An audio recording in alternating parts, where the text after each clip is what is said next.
going on, everyone? Omar here. So in today's video, I want to talk about how can I stay healthy and stick to my diet if I'm traveling out of town or I'm working long hours. Because that's a common question I get is about, hey, I can't always be home at the time. My job requires me to travel. Sometimes at any moment's notice, I'm going to have to go and I'm going to have to travel somewhere.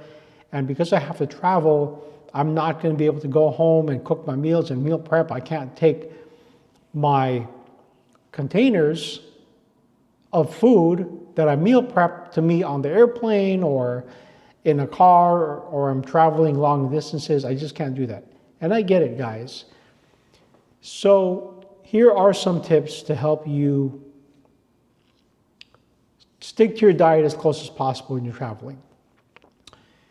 Number one, if you're going to travel, try to get a hotel that has like a kitchenette. At least you can have some Tupperware you can prepare in your kitchenette, which is a small kitchen in your hotel. Okay, that's one thing I would say.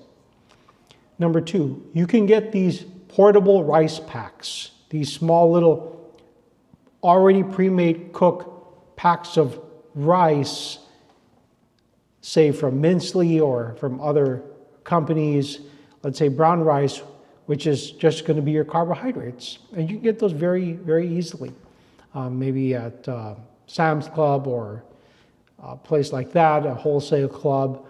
And you can get these things and they're really easy to cook. Actually, you don't even need to cook.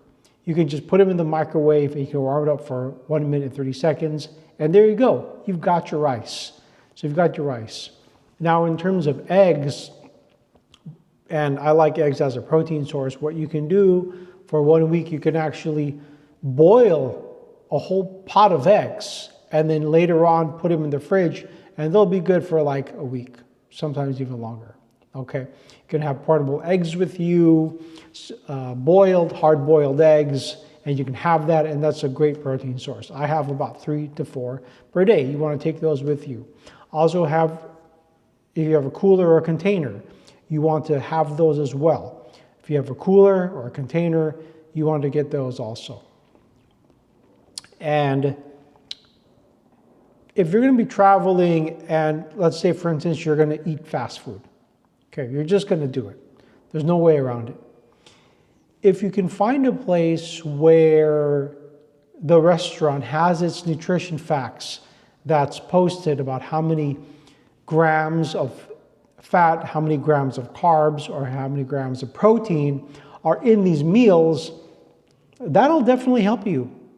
Because you can use an app like Chronometer or Chronometer, I don't know how people say it, Chronometer or Chronometer. It's a great app. I use that app. I used to use MyFitnessPal, but as of recently, I've used this app and I feel like it's even better. You can use an app like that to track your calories, and there are some restaurants that post their macronutrients.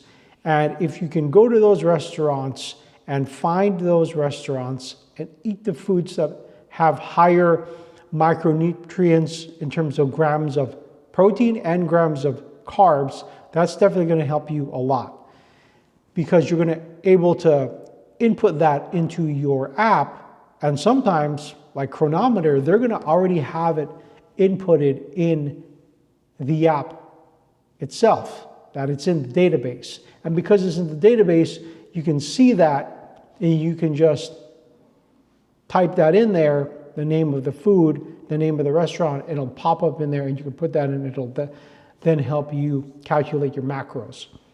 So I would definitely do that if you're going to be traveling. And then of course, have some protein bars and also have some protein powder.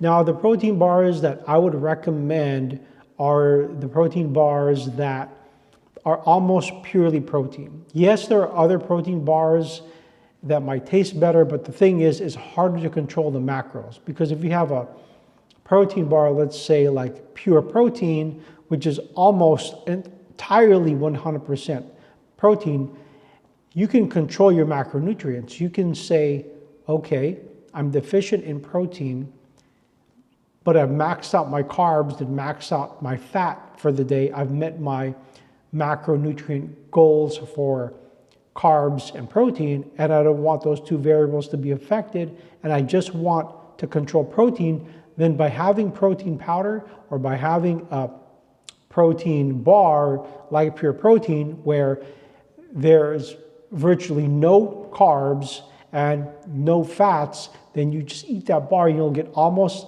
98% entirely pure protein, and that'll help you hit your macronutrient goal for protein.